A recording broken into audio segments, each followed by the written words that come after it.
Hello and welcome to the first ever Chubpressions.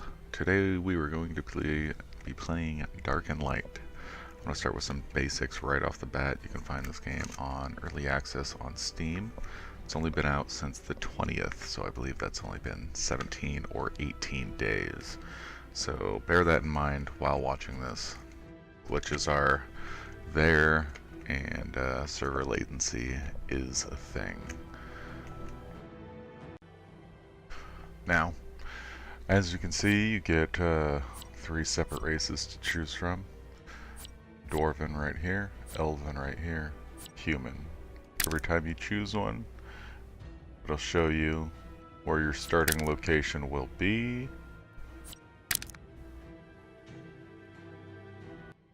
Now once you jump in here, see you have this huge whole map.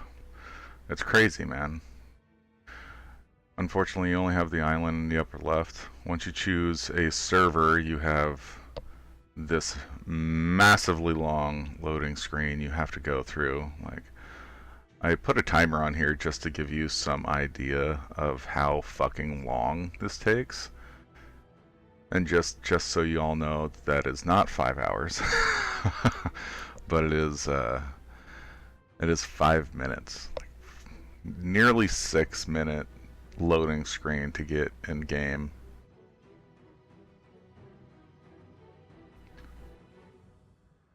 All right, let's check out the character customization, eh? I think we'll check out the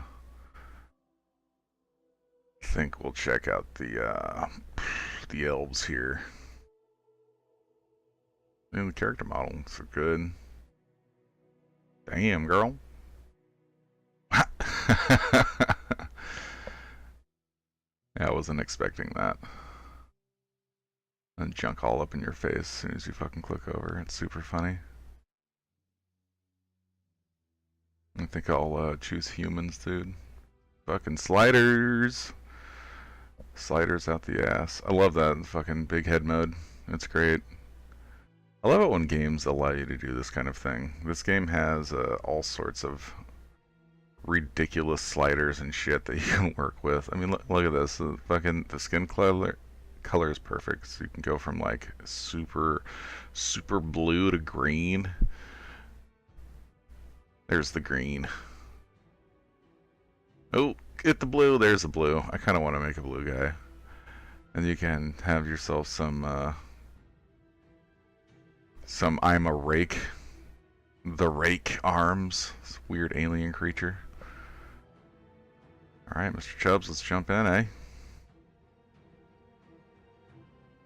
And like most survival games, there's a dead body right out the gate.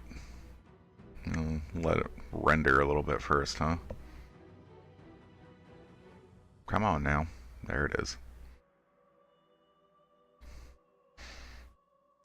Not sure if that is an NPC or not. Yeah, this is the human starting town.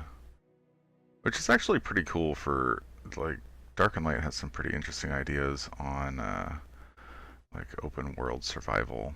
Because you can actually, I think, have lords and shit in these places. And the inventory is very much Ark-esque. But, you know, that's fine. Ark's inventory management was fine. Now we gather! Because it's a survival game. 2 hours later. Ooh, I figured out how that I can actually do a right-click maneuver. Let's kill this goddamn bunny. Get over here, bunny! Yeah!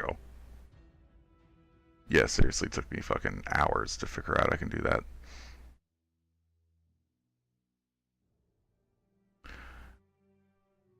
And, you know, like most survival games, getting attacked by a griffin randomly on the beach. And then you die. And then sometimes you turn around, you go, what the hell is this? And a fucking meteor hits the earth. And a fucking skeleton pops out of it and immediately attacks you. This game is very unforgiving. Oh, then you die again.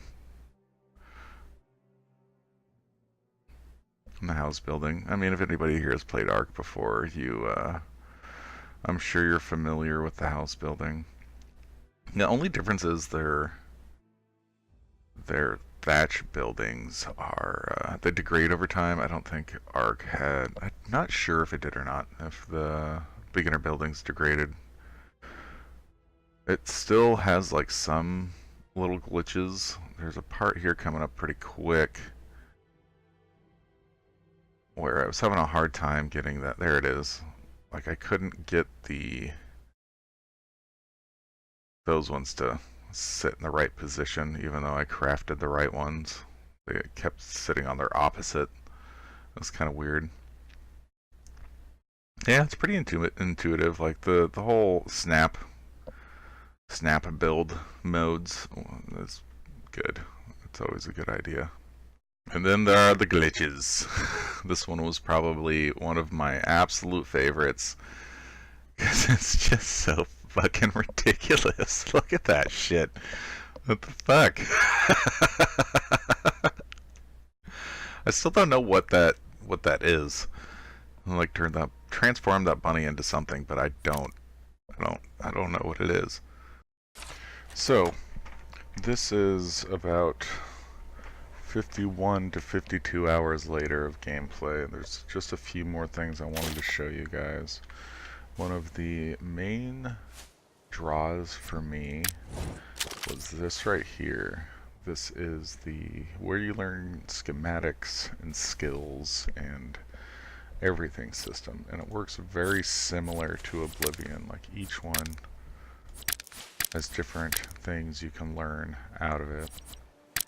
And the way to level them up is to construct things within this tree or harvest materials within that tree as well. And feasibly, I think you can get them all. I'm not really sure. The max level is, I think, 60. So I'm unclear on if you can get every skill. But just like Ark, sometimes, you know, we go at it alone, and sometimes we meet people when they bring us in and allow us to be a part of their house. Thankfully, some nice gentlemen allowed me to join them, and this is our little area that we have created. I appreciate you guys spending time with me going over this game, and I'm sorry for the rough cuts. This is my first editing experience in a long time. I hope you enjoyed it, and hopefully I see you on Dark and Light.